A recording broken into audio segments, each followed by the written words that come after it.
Dear Tanzanian military, this is an important update. Zimbabwean troops are being deployed to operate on the streets wearing Tanzanian arms, uniform, under a hasty arrangement with the Mnangagwa. If you don't act fast and size control, you'll be blamed for shooting at civilians. Sabina mashoko ari kuda panguva ino ari kunowaita kwapana pana comrade Neva Masura sei chionekwa kunzi nawo yekutanzania yonzi yopindikwa neZimbabwe panguva ino kuchionekwa kunzi Zimbabwe is now helping our the counterpart wekutanzania kuti akwanise kuhandla maprotesters ndokuva subscribe or like on the bell kutiona ano achireply this to a post yapostiwa panguva ino inogwa ichinzi chipinda vanodanyira chiti Dear Tanzania, Emerson Mnangagwa and his Zvikananda corrupt cabal are giving directive to Selo to hold fort and to not flee.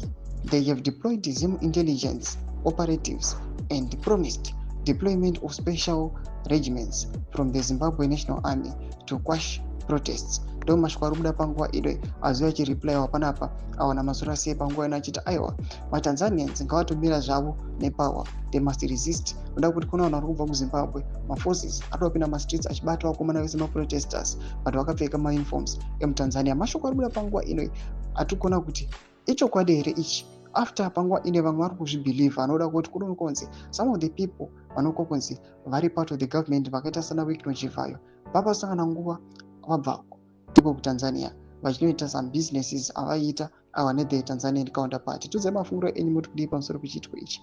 Nakume section medu mafungiro enyu, musana subscribe or like, check on the bell.